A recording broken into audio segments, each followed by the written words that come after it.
কাছে সবচাইতে সম্মানী কে ছিলেন? খেয়াল আছে তো? তাহলে মুহাম্মদুর রাসূলুল্লাহ। আমার ভাই, আমি সংক্ষেপে একটু গুরুত্বপূর্ণ আলোচনা করব। আমার মা বোনেরা, গুরুত্বপূর্ণ একটু আলোচনা দিলের কান্দে আপনারা সবাই শুনবেন। আমি বলতেছি, একটু আপনারা শোনেন। কি বলতেছিলাম? আপনার হলকার সবচাইতে সম্মানী মুহাম্মদুর রাসূলুল্লাহ। সবাই পড়ি সাল্লাল্লাহু আলাইহি সাল্লাম। আমি জীবনভর ওয়াজ করলাম, আমি দাদার সঙ্গে ওয়াজ করেছি, অনেক আলিম ওলামার সঙ্গে ওয়াজ করেছি, খালি শুনলাম 1,24,000 মতান্তরে 2,24,000 কোথা থেকে আসলো, কিভাবে এটার ফায়সালা জানতে চাই। আল্লাহর বান্দা, আজকে আপনাদের কাছে আমি একটু আজকে বলবো। কারণ নূহ আলাইহিস সালামের একটা কিস্তি নৌকার মাধ্যমেই এই 2,24,000 নবী রসুলের ফায়সালা এসেছে। বলুন সুবহানাল্লাহ। হযরতে জিবরিল আলাইহিস সালাম এবার নূহ আলাইহিস সালামকে একটা গাছ দিল, চারা গাছ, বলে এই গাছটা নিয়ে যায় তুমি বাইতুল মাকদাসে রোপণ করবা। জিবরিলের গাছটা নূহ নবী বাইতুল মাকদাসে রোপণ করলেন। গাছের বয়স যখন 950 বৎসর হলো, আল্লাহ রব্বুল আলামিন নূহ নবীকে ডাক দে কই, নূহ, গাছের বয়স এখন 950 বৎসর, ওই গাছটা তুমি এখন কেটে নাও। কেটে নেওয়ার পরে করাত দিয়েছি রে 2,24,000 তক্ত বানায় নাও, আর এক্ষুনি এই তক্ত দ্বারা একটা বিশাল নৌকা তৈরি কর।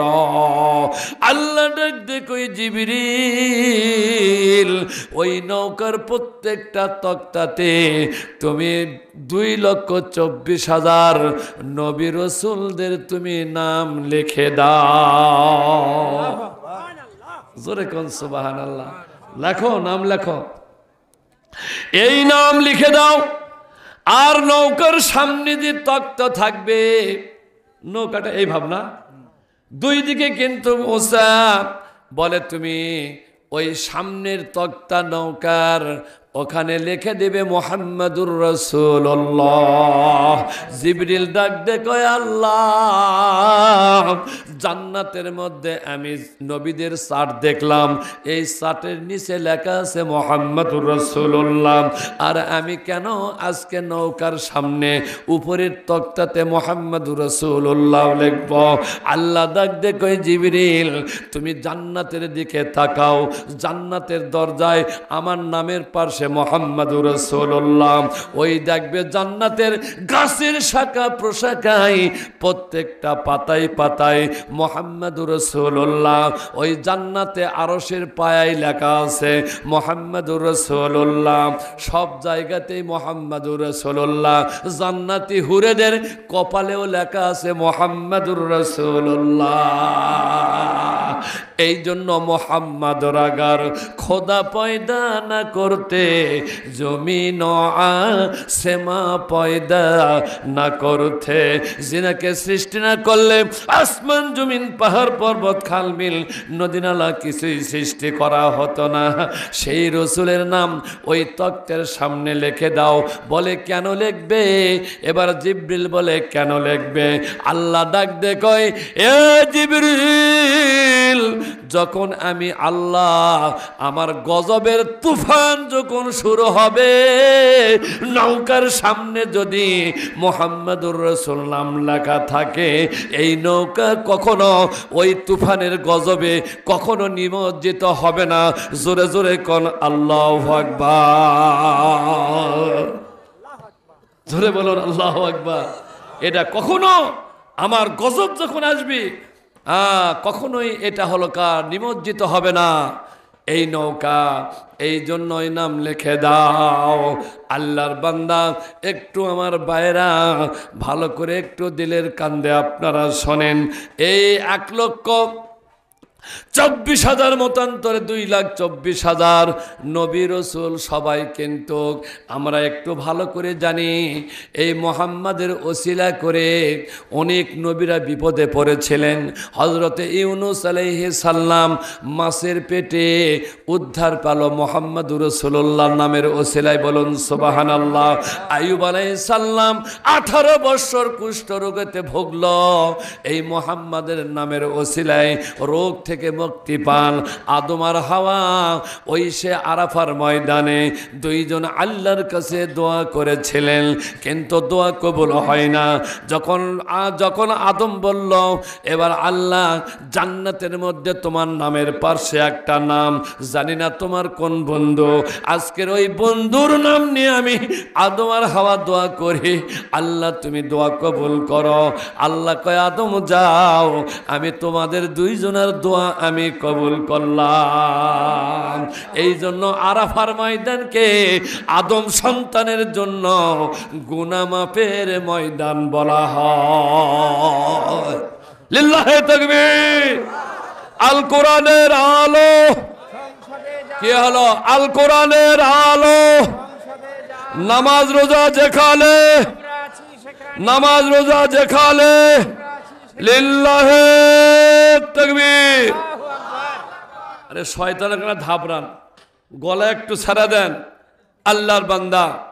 তাহলে একটু এবার হলকার উদ্ধার পেয়েছেন। এমনি করে আইয়ুব আলাইহিস সালাম, ইউনূস আলাইহিস সালাম, ইব্রাহিম আলাইহিস সালাম অগ্নিকুণ্ডে 40 দিন, নাম হলো মুহাম্মাদুর রাসূলুল্লাহ।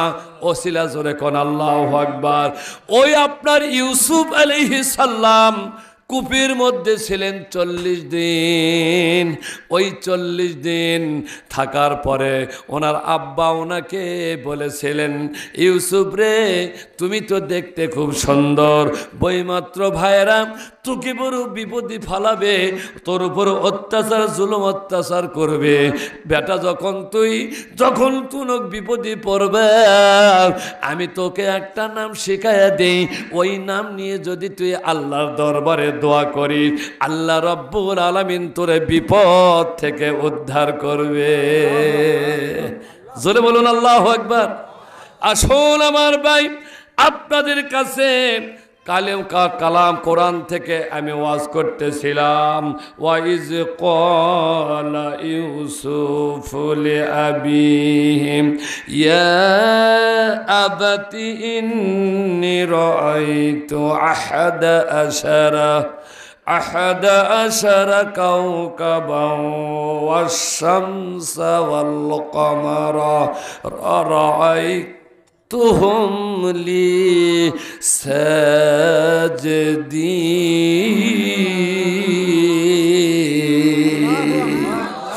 আর ইউসুফ আলাইহিস সালাম তিনার বাবা ইয়াকুব আলাইহিস সালামকে একদিন স্বপ্নের কথা বললেন। বলে, আব্বা আমার স্বপ্নের তাবিরটা একটু আপনি বলে দেন। বলে, বাবা গো, একদিন 11টা চন্দ্র আর সূর্য আমি ইউসুফ আমাকে সেজদা করছে, সেজদা করতে দেখলাম। জোরে কোন আল্লাহু আকবার। এবার ইয়াকুব আলাইহিস সালাম ডাক দে বলে, ক্বালা ইয়া বুনাইয়া লা তাকসুস রুবিয়াক। এবার বলে, এ বেটা অবশ্য খবরদার, তোমার এই স্বপ্নের তাবির আমি দেখতে পাচ্ছি, তুমি কারো কাছে কথাটা বলো না, তোমার ভাইদের কাছেও তুমি খবরদার বলবে না। এই স্বপ্নের মধ্যে পাওয়া যায় তুমি কোনো না কোনো দেশের তুমি বাদশা হবে, আর আমি ইয়াকুব নবী তো পয়গম্বর, আমি তোমাকে বলতেছি তুমি অবশ্যই আল্লাহর একজন নবী পয়গম্বর হবে। আমার ভাইরা, একটু আমার মা বোনেরা দিলের কান্দে একটু শোনেন। এবার বইমাত্র ভাইয়েরা খুব শর্টে বিস্তারিত আলোচনা করলে রাত 3টা বেজে যাবে। খুব শর্টে বলবো সহজেই যেন আমরা বুঝতে পারি। এই সবাই কিন্তু ইউসুফের পিছে কিন্তু লেগে আছে। বইমাত্র ভাইয়েরা কেমন করে তার বিপদে ফেলাবে, তার ক্ষতি করবেন। এবার কয়েকজন ভাই একদিন বাবার কাছ থেকে আলাদা করে ডাক দে কয়, আব্বা আজকে ইউসুফকে আমরা নিয়ে যাব মাঠে খেলার জন্য। কিন্তু বাবার কাছ থেকে আলাদা করে ওরা কেনানে নিয়ে গেছে। ওখানে বালাকা নামে একটা জঙ্গল আছে, বালাকা নামে ওখানে একটা কূপ আছে। একটা কূপের নাম বালাকা। এই বালাকার জঙ্গলের মধ্যে ইয়াকুব আলাইহিস সালাম ইউসুফ যখন ভাইয়েরা নিয়ে আসা কূপে ফেলে দিল, যখন ইউসুফকে আর পায় না, 40 আল্লাহ বলে, এ জিবরিল ওই বালাকার জঙ্গলের মধ্যে তোমার শাহাদত আঙ্গুলি দিয়ে তুমি একটু ঠাস দাও। আমি বালাকার জঙ্গলের মধ্যে ওখানে একটা কূপের সৃষ্টি করে দিব। বলেন সুবহানাল্লাহ। বলে কেন? ইউসুফ নবীকে না পেয়ে বাবা ইয়াকুব এতই কান্না কাঁদবে, তার চোখের পানিতে এমনকি পৃথিবী সয়লাভ হতে পারে।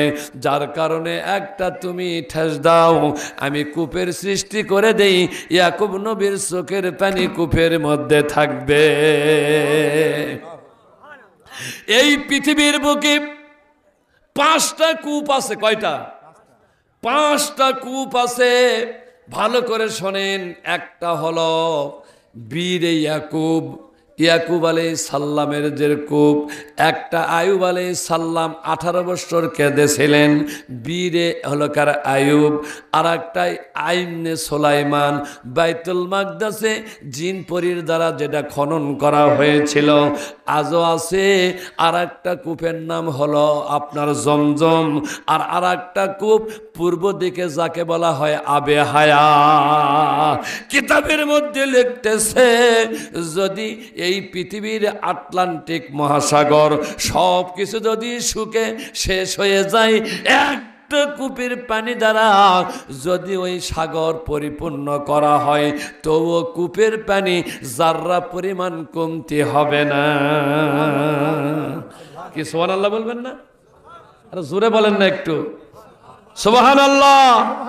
আল্লাহর বান্দা একটু আপনারা আসেন। সেই আপনার বালাকার জঙ্গল, সেখান থেকে নিয়ে গেছে ভাইয়েরা কোথায় জানেন? ওই কেনানে আপনার জিনিন, যাকে জিনিন মানে জঙ্গল, বর্তমানে তাকে মানতে কাতল জিনি। এখন বর্তমানে ওই জঙ্গলটা এখন থানা হয়ে গেছে। এখন বর্তমানে থানা, মানতেকা মানে থানা না, মানতেকা তুল জিনিম। ওই জঙ্গলের মধ্যে ভাইয়েরা যখন এমনি করে ধরে নিয়ে যাচ্ছে, তাদের ষড়যন্ত্র। ইউসুফ আলাইহিস সালাম কূপ দেখে চমকে উঠেছে। ও ভাইয়েরা, এই কৌশল করে আমাকে মারবে, আমাকে কূপে ফেলে দিবে বলে বাবার কাছ থেকে জুদা করে আমাকে নিয়ে আসছে। আমার ভাইয়েরা, বইমাত্র ভাইয়েরা ধরে নিয়ে আসতেছে, আর ইউসুফকে যেন তাকে মারতেছে। হামান ওদের মধ্যে বড় ভাই। হামান যখন একটা লাথি মারে, এবার রুবেলের পায়ে যায় পড়ে। রুবেল যখন লাথি মারে, শামসের পায়ের উপর হয়ে পড়ে। শাম যখন লাথি মারে, ইহুদার পায়ে যায় পড়ে।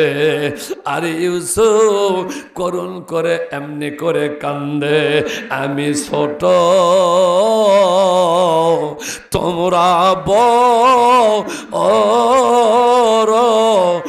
10 ভাই,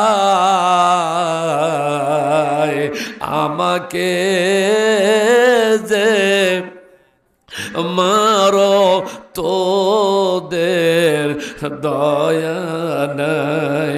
আমাকে যে মারো তো ওদের দয়া নাই। ইউসুফ হামানকে কয়, ও ভাই, ভাইদের মধ্যে তুমি বড়, তুমি যদি নিষেধ করো এই সকল ভাই আমাকে ধরে মারবে না। কিন্তু হামান কখনো কিন্তু নিষেধ করে না। আল্লাহর বান্দারে ওই ইউসুফ আলাইহিস সালাম চোখের পানি ফেলে দিয়ে ডাক দিয়ে বলতেছে, ও আমার ভাইরা, একদিন আমি হঠাৎ করে ভুলবশত একটা হাতির সামনে আমি পড়ে গেছি। হাতিটা যখন দৌড়ে আসছে আমার মনে হয় আমার বুকের উপর পা রাখবে, কিন্তু হাতিটা আমাকে দিকে, আমার চেহারার দিকে দেখে এতটাই মায়া হলো, এতটাই তা হলো তার, এতটাই তার মায়া হলো, দয়া হলো, তার পাটা আমার বুকের উপর না রেখে সুর দিয়ে সুন্দর করে জড়িয়ে হাতির পিঠের উপর উঠালো, পিঠে করে নিহা আমার বাবার কাছে পৌঁছে দিল। আমার বাইরা একটা হিংস্র প্রাণী, এই হাতি যদি আমাকে ভালোবাসলো, আর ভাই তোমরা কেন আমাকে ধরে মারতেছ? আর এবার শামস এমনি সুন্দর করে এমনি করে ধরে রাখলো কাকে? ইউসুফকে। আর ওই রুবেল নামে ভাই, এই ভাই যখন রশি কেটে দিতে যাচ্ছে আল্লাহ রব্বুল আলামিন তাড়াতাড়ি করে ডাক দিয়ে কই, জিবরিল আর দেরি করো না, আমার ইউসুফকে তুমি সুন্দর করে কোমরটা ধরে রাখো যেন কূপে এমনি করে পড়ে না যায়। এবার জিবরিল যায় যখন কোমর ধরেছে, আল্লাহ ডাক দিয়ে কয়, এ মিকরাইল, এক্ষুনি তুই কূপের মধ্যে প্রবেশ কর, কূপের মধ্যে যত সাপ বিচ্ছু ময়লা সব কিছু পরিষ্কার করে জান্নাত থেকে একটা জান্নাতি পাথর নিয়ে আসা, এমনি করে তুই কূপের মধ্যে সেট করে দে। আমার সেই ইউসুফ এই কূপের মধ্যে পাথরের উপর 40 দিন অবস্থান করবে। রাখে আল্লাহ, মারে কে? মারে আল্লাহ, রাখে কে? আমার ভাই ও মা বোনেরা, এই পৃথিবীর সমস্ত মানুষ যদি আপনার আমার দুশমন হয়, শত্রু হয়, আর আল্লাহ যদি আমার হয়, এই লক্ষ লক্ষ পৃথিবীর কেউ আমার যার্রা পরিমাণ ক্ষতি করতে পারবে না। এই জন্য কার উপর ভরসা করব? সেটাই হলো একমাত্র আল্লাহ। জোরে জোরে কোন আল্লাহু আকবার। ইউসুফ আলাইহিস সালাম কূপের মধ্যে 40 দিন, একদিন 2 দিন এমনি করতে করতে যখন আপনার 39 দিন, এখন রাত পোহালেই হবে 40 দিন, নিশিরাত। এবার শেষ রাত্রিতে রেজা মাস্টার শোনান, এবার নিশিরাত্রিতে হঠাৎ করে ইউসুফের মাথার মধ্যে বুদ্ধি হলো কি, এবার চিন্তা করলো এই তো 40 দিন পূর্তি হবে রাত পোহালেই, সূর্য উঠলেই, কিন্তু আমার বাবা ইয়াকুব আলাইহিস সালাম একদিন নিরালা কুঠিরে নিয়ে যায় আমাকে একদিন ডাক দে বলল, বেটা ইউসুফরে, তোর তো সবাই শত্রু, এ বেটা যখন কোনো তুই বিপদে পড়বি তখন আমি তোরে একটা নাম শিক্ষা দিতেছি, ওই নামটা ধরে যখন তুই কি করবি, আল্লাহর কাছে দোয়া করবা, আল্লাহ রব্বুল আলামিন ওই বিপদ থেকে তোকে রক্ষা করবে। ইউনূস আলাইহিস সালাম মাছের পেটে আল্লাহ তাকে উদ্ধার করলেন। আইয়ুব নবী কুষ্ঠ রোগে 18 বৎসর, তাকে রোগ থেকে মুক্তি দিল। আদম হাওয়া আরাফার ময়দানে তাদেরকে মুক্তি দিল।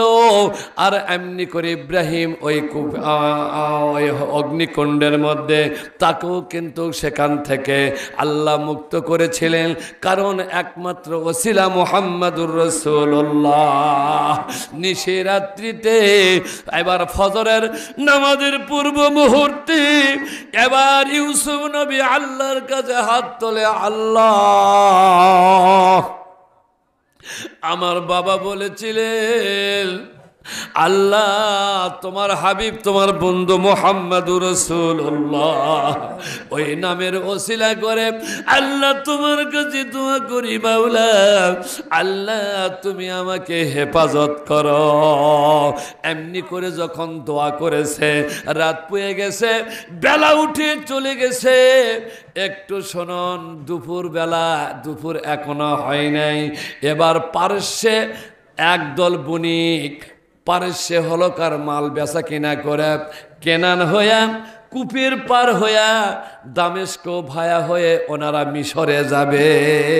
কিন্তু যখনই কূপ যখন সামনে পড়ে গেছে, এই মালিক সওদাগর উনি বলতেছেন এবার এ হাফসি গোলাম, কূপ যখন আমরা পালাম আমরা তো পেরেশান হয়ে গেছি, সবাই তৃষ্ণার্ত হয়ে গেছি, কূপ থেকে পানি নিয়ে আসো, আমরা পানি পান করব, ওরদুম্বাকে পানি পান করাবো, এখানে রান্না বান্না হবে, খাওয়া দাওয়া করার পরে আবারও আমরা এখান থেকে রওনা হব।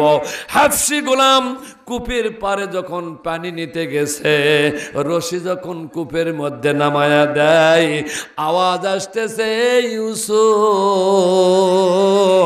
আল্লাহ রাব্বুল আলামিন তোর দোয়া কবুল করেছে, এক্ষুনি তোর সামনে রশি সহ বালতি নেমে যাচ্ছে, রশিটা শক্ত করে ধরবা আর বালতির দুই কানায় দুইটা পা দিবা, আসলে একবারে তুই উপরে উঠে আসবি।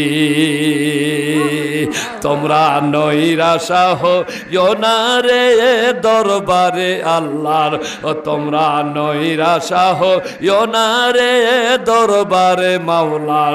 ও আল্লাহ 99 মায়া রাখে রে বুঝিবার সাধ্যকার।